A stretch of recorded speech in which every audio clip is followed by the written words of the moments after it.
Well, let's talk about Mercury, guys. Today's Wednesday. Happy Mercury Day. Hopefully, you guys are sitting well, comfortable, and having a great day.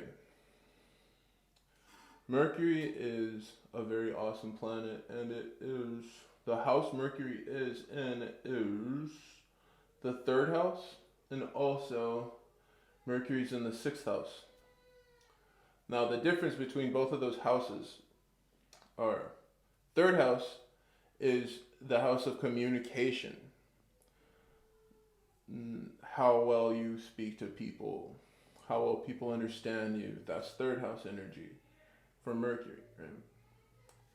Mercury, third house energy is communication. You want to go further about it, it's ruled by Gemini.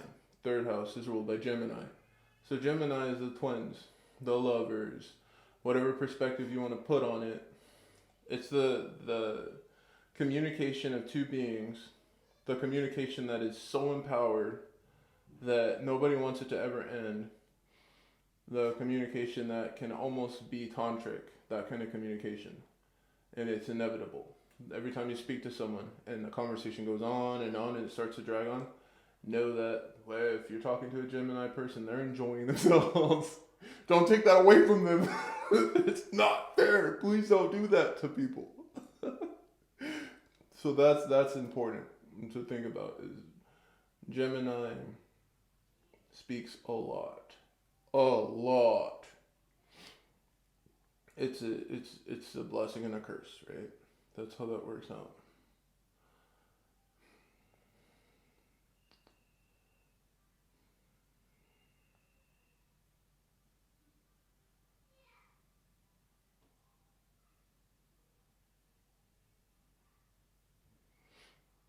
Gemini has a lot of energy depicted from their hands.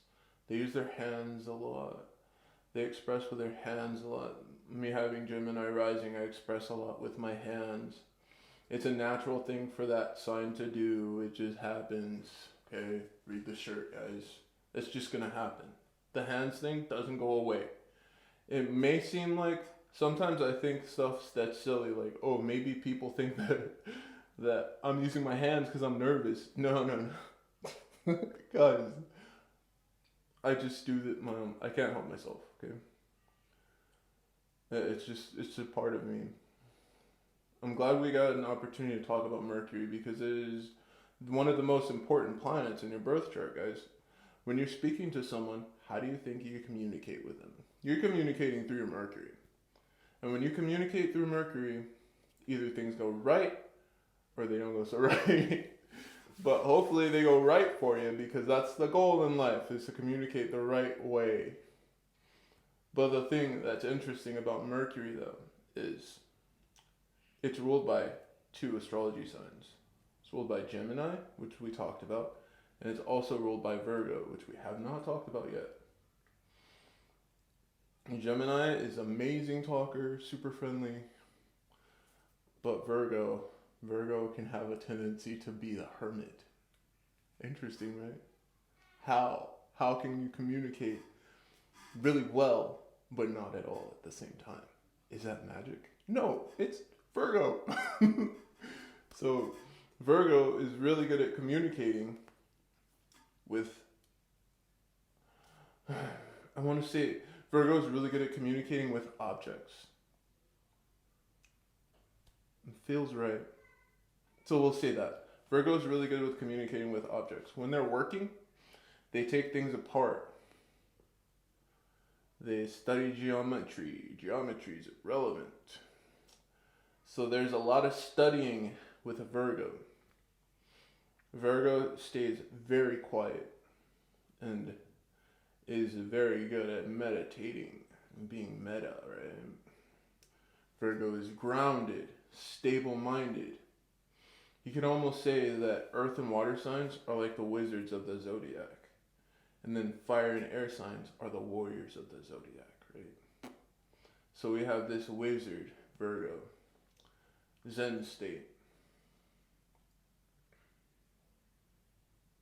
One with everything, becoming everything, an infinite potential, manifesting effortlessly.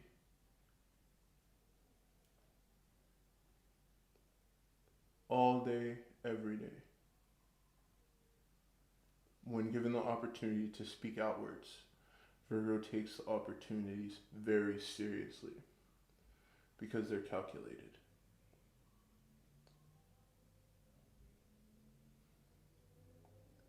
There's this calm, cool, collective calculation energy associated with Virgo.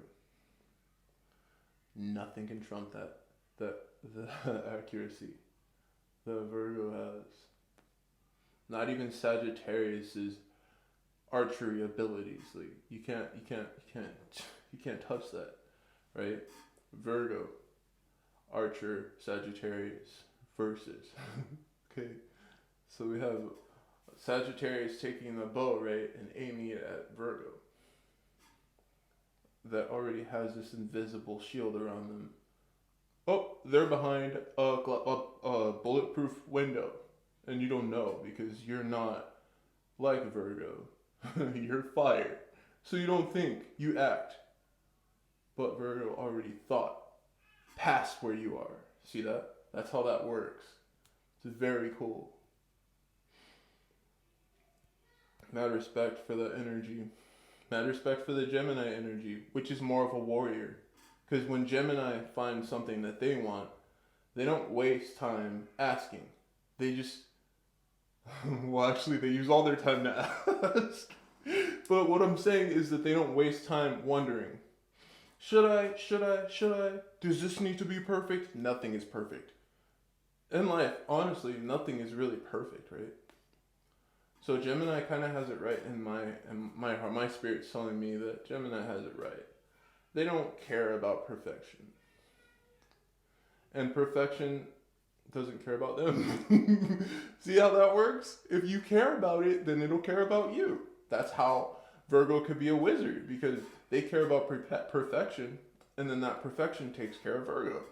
Gemini don't give a crap about perfection. There's nothing perfect about Gemini. And then that's beauty. That's the way it stays. Remember, guys, Mercury rules 3rd, 6th house, and Wednesdays. So it's Wednesday. Here we go. Wednesday. W. We have Gemini. Help you remember. Maybe it'll help, right? We have Virgo, and we have Wednesday. Wednesday, Gemini, Virgo, okay? Whatever. That's it. Gemini could definitely be like the middle finger, right? Because Gemini doesn't give a shit. Gemini doesn't care. I have Gemini rising. I came off as kind of a douche. Don't care. Thank you for giving me the opportunity to talk about astrology. You guys are amazing. I hope you have an awesome rest of your day.